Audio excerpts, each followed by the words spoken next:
Sir उद्या अंबरनाथ मोर्चा ठाकरे नेतृत्वामध्ये उपस्थित झालेले संभाजीनगरला मोठा मोर्चा असणारे अनेक लोक तिकडे शिवसेनेत देखील असतात। मराठवाड्यातली पूर परिस्थिती ही आजही चिंतेची आणि गंभीर गोष्ट आहे, पण त्या बाबतीत सरकार गंभीर नाही आहे। गेले 2 दिवस सरकार आणि त्याच्या आधी प्रधानमंत्री मोदींच्या आगत स्वागतामध्ये अडकून पडले। विकास कामांच्या नावाखाली उद्घाटनं झाली। प्रधानमंत्री मोदी येतील आणि मराठवाड्याच्या पूरग्रस्तांसाठी काही महत्त्वाच्या घोषणा करतील अशी आमची अपेक्षा होती, पण हे ओझं मोदींवर पडू नये आणि मोदींना कोणी प्रश्न विचारू नये म्हणून देवेंद्र फडणवीस यांनी मोदी येण्याच्या आधी 31,000 कोटीचं एक पॅकेज धूळफेक करावी अशा पद्धतीनं जाहीर केलं। त्या पॅकेजचा जाणे अभ्यास केलेला आहे किंवा चिरफाड केलेली आहे ती पाहण्यासारखी। शेतकऱ्यांच्या हातामध्ये 3,000 रुपये पडत नाही। एका वाक्यात सांगतो, आम्ही जी मागणी करतो आहे की हेक्टरी 50,000 रुपये मिळायला पाहिजे। जमीन जी अक्षरशः करोडून गेलेली आहे आणि पुढल्या 2 पिढ्यासुद्धा तिथे शेती होऊ शकत नाही।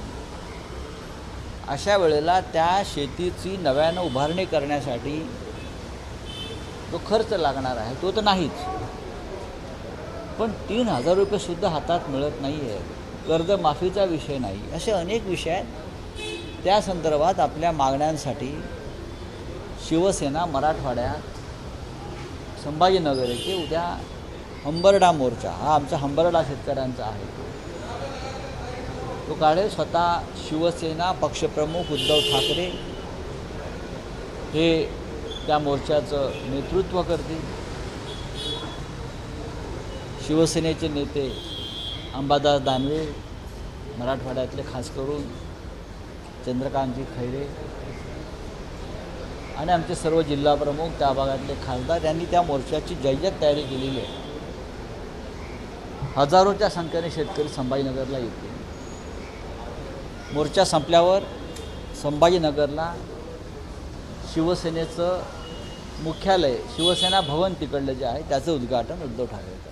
केंद्राकडून मदतीची अपेक्षा होती की पंतप्रधान नरेंद्र मोदी 2 दिवस केंद्राकडून आर्थिक पॅकेज जाहीर अशी अपेक्षा होती, ही किती रक्कम दिली जाणार आहे, नाही। नरेंद्र मोदी यांनी मराठवाड्यातील शेतकऱ्यांना PM केअर फंडातून तरी मदत करावी, निदान कर्जमाफी अशा प्रकारची मागणी शिवसेना पक्षप्रमुख उद्धव ठाकरे यांनी वारंवार केली आहे।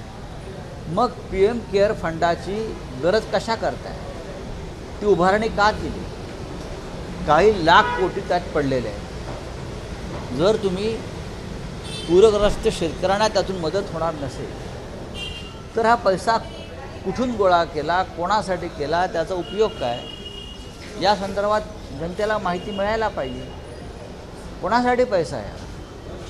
आम्हाला आमचे शेतकरी कर्जबाजारी आहेत। गेल्या 4 महिन्यामध्ये 212 शेतकऱ्यांनी मराठवाड्यात आत्महत्या केल्या। 212 हे आत्महत्याचं प्रमाण भविष्यात वाढू शकतं। शेतकऱ्यांचे प्राण महत्त्वाचे नाहीत का आमच्या मराठवाड्यातल्या? की मराठवाडा आजही निजामाच्या राजवटीखाली आहे आणि त्या निजामाचे बाप महाराष्ट्रात राज्य करतायत असं आम्ही समजायचं का? हे निजामाचे बाप आहेत का? निजामाच्या वर अत्याचार आणि शोषण मराठवाड्यातल्या शेतकऱ्यांचा सुरू आहे। तुम्ही फातूरमातूर घोषणा करता, 3,000 कोटीचे मोठे मोठे आकडे देता आणि शेतकऱ्याच्या हातामध्ये भोपळाही पडायला तयार नाही। ही अत्यंत गंभीर गोष्ट आहे। रामदास कदम यांनी जो दसरा मेळाव्यामध्ये वक्तव्य केलं होतं त्याच्यावर काही मागण्या दिसून येते, कारण ते म्हणतात की मी केवळ शंका व्यक्त केली होती बाळासाहेब ठाकरे यांचा बदनामी करण्याचा सल्ला घेत नाही। मला असं वाटतं की रामदास कदम यांनी जी थुकी उडवलेली आहे ती त्यांना गिळावीच लागेल. अनिल परब यांनी अत्यंत व्यवस्थितपणे एक भूमिका मांडलेली आहे. रामदास कदम आणि त्यांचे गृहराज्यमंत्री असलेले चिरंजीवानी जे घोटाळे आणि गुन्हे करून ठेवलेले आहेत, विशेषतः इतर काही विषय त्यांनी मांडले, ती चिंतेची गोष्ट आहे. अशा पद्धतीनं जर मंत्री काम करत असतील तर देवेंद्र फडणवीस हे कॅबिनेट चालवत नसून हे गुंडांची टोळी चालवत आहेत. स्वतः रामदास कदम यांनी सांगितलं आहे की विधान परिषदेचे सभापती, त्यांच्याकडे बोट आहे त्यांचं, राम शिंदे यांच्या सूचनेवरून त्यांनी त्या घायवळ नावाच्या एका संशयास्पद व्यक्तीला शस्त्र परवाना दिला. असे आतापर्यंत किती शस्त्र परवाने दिले?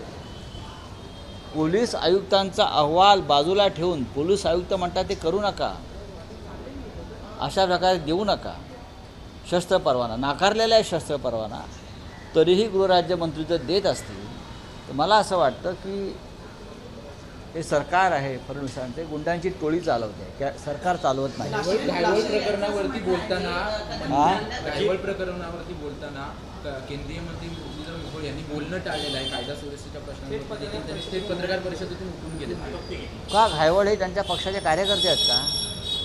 काय पुण्यातले जे खासदार आहेत, पुण्याचं प्रतिनिधित्व करतात, मंत्र्यांनी किंवा लोकप्रतिनिधींनी असे प्रश्न टाळू नयेत. लोकांच्या मनातल्या शंकांना उत्तर दिलं पाहिजे. कदम यांचा असा दावा आहे की लायसन्स हे इंडिव्हिज्युअल व्यक्तीच्या नावे अप्लाय केलं जातं आणि 11 वर्षांपूर्वी त्यांच्यावर जे काही गुन्हे होते बघा, त्यातून न्यायालयाने त्यांची सुटका केली. असं कोण म्हणतंय? असं योगेश कदम म्हणतात. मला माहीत नाही. अनिल परब जे आहेत आमचे, ते याच्यावरती उत्तम प्रकारे भाष्य करतील. अजितदादा म्हणताय शिंदे यांच्या प्रचारामध्ये निलेश घायवळ यांचं भाषण त्यांनी केलेलं होतं, प्रचार केला होता आणि त्याची परतफेड म्हणून अशा प्रकारे नक्कीच आम्ही जे म्हणतोय की भारतीय जनता पक्षानं राज्यातल्या सगळ्या गुंड टोळ्या आपल्या प्रचारामध्ये उतरवल्या होत्या. आजही गुंडांना पोसणारा पक्ष किंवा भ्रष्टाचारांना पोसणारा पक्ष म्हणून भारतीय जनता पक्षाकडे बोट दाखवावं लागतं. आतासुद्धा नाशिकमध्ये सुद्धा अशा प्रकारच्या लोकांनी जे गोळीबाराचं कृत्य केलेलं आहे त्याच्यामध्ये भारतीय जनता पक्षामध्ये प्रवेश केलेले लोक आहेत नव्यानं. चौकशी कालपासून सुरू आहे. हो, त्यांना अटक व्हायला पाहिजे. भारतीय जनता पक्षात गेल्यावरती, वॉशिंग मशीनमध्ये गेल्यावरती खून, हत्या, गोळीबार असे गुन्हे जर माफ होत असतील तर या देशातलं कायद्याचं पुस्तक जे आहे ते कामाचं नाही, ते जाळावं लागेल. रोहित पवार यांचा प्रचार करताना सुद्धा घायवळ दिसलं. मला माहीत नाही.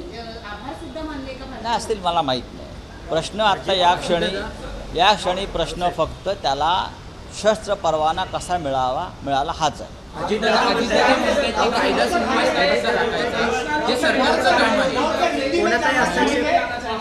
हरियाणा में एक आईपीएस ऑफिसर है दलित, जिसने सुसाइड किया और सुसाइड नोट में उसने लिखा है कि मुझे प्रताड़ित किया गया था, मेरे जो उच्च दर्जे के जो ऑफिसर्स हैं उन्होंने मेरे को प्रताड़ित किया था. आरएसएस और बीजेपी की दलित विरोधी मानसिकता है, ये राहुल गांधी का कहना है. क्या राहुल गांधी जी की बात सही है. इस देश में, हर राज्य में जो अपना एजेंडा है आरएसएस जातीयवाद का, वो चलाना चाहती है. चाहे प्रशासन हो, चाहे राजनीति हो, चाहे आर्मी हो, हर जगह पर आरएसएस अपना जो एजेंडा है मनुस्मृति का, जातीयवाद को चलाना चाहता है. और लोग अब आईपीएस और आयत दर्जा के लोग भी इतने प्रताड़ित किए जा रहे हैं कि वो आत्महत्या करने लगे. ये बहुत ही गंभीर बात है हमारे संविधान के लिए, हमारे लोकतंत्र के लिए और सबके लिए.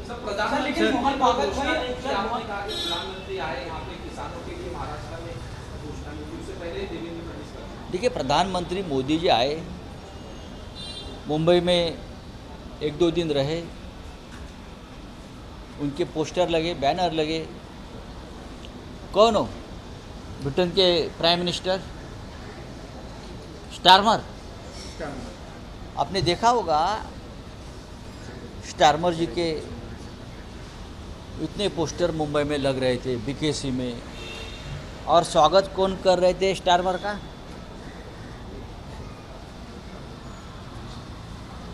एकनाथ शिंदे। तो मुझे किसी ने फ़ोन किया और कहा कि स्टारमर के इतने पोस्टर एकनाथ शिंदे लगा रहे हैं, क्या बीकेसी में आज जो प्रोग्राम है उसमें स्टारमर शिंदे के पार्टी में प्रवेश कर रहे हैं क्या? क्या उसको 100 करोड़ दिया है? अब भाई आइए लंदन में हमारे पार्टी का काम आप करिए, हमारे गुट का। तो लोगों के मन में शंका नहीं, क्या स्टारमर शिंदे गुट में प्रवेश कर रहा है? क्या चल रहा है मुंबई में? ये इस लेवल तक राजनीति चल रही है। अजीत पवार, अरे स्टारमर एक ऐसा ब्रिटेन के प्राइम मिनिस्टर है उनका अपना एक प्रोटोकॉल रहता है, वो अपना चिन्ह लगाकर उनका प्रचार कर रहे हैं आप, जैसे कि स्टारमर अपने तुम्हारे पार्टी का शाखा प्रमुख है। हाँ, अरे इतना तो ध्यान रखो, प्रोटोकॉल रखो भाई। तो ये मुंबई में आए मोदी जी,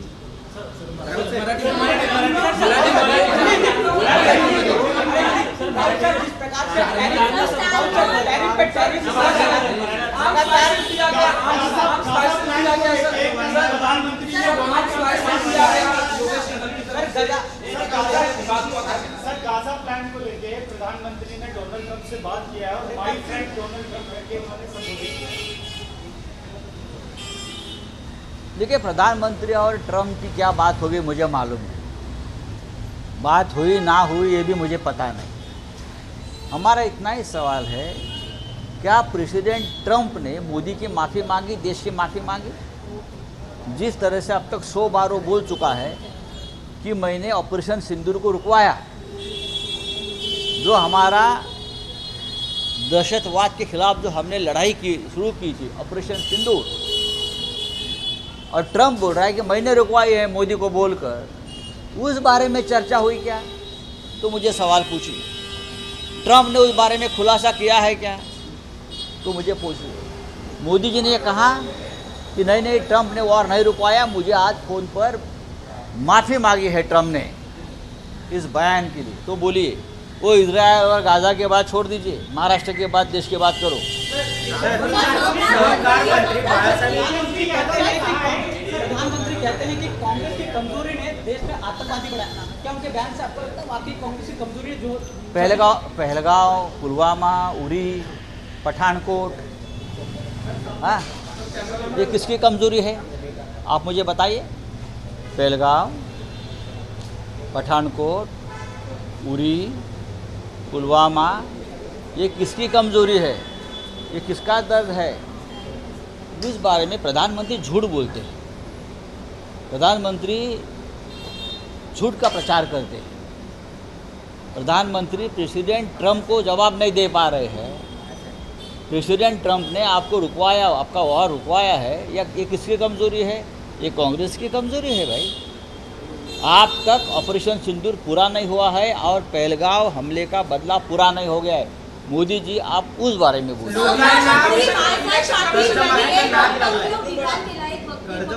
लोकांना नाद लागलाय असं राज्यातील सहकार मंत्री बाळासाहेब पाटील म्हणतात. आम्ही निवडून येण्यासाठी असं आहे की बरोबर आहे ते बोलतायत, ते कर्जमाफीचा नाद यासाठी लागलेला आहे कारण हे जे कृषी मंत्री आहेत किंवा आमदार आहेत, खासदार आहेत त्यांच्या पक्षाचे, ते शेतकऱ्यांची पिळवणूक करतात।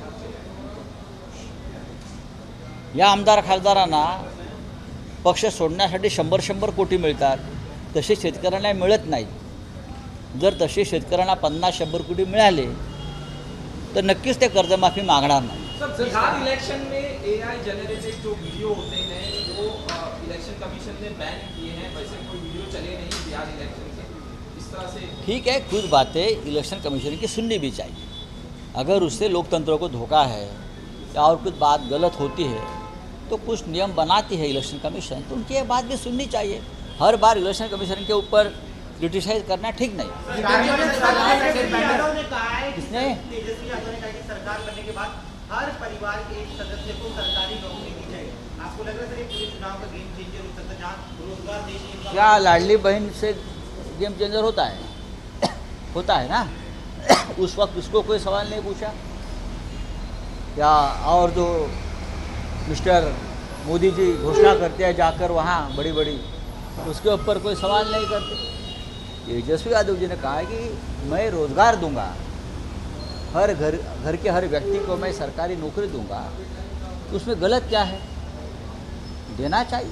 ये मोदी जी का काम है, ये केंद्र सरकार का काम है, ये नीतीश कुमार का काम था। तेजस्वी जब मुख्यमंत्री बनेंगे तो जरूर करेंगे। चलो थँक्यू। पत्रकार परिषद आहे कोणाची? ठाकरेंच्या शिवसेनेच्या मनसेची एकत्रित पत्रकार परिषद मग चांगली गोष्ट आहे, स्वागत करा तुम्ही त्याचं।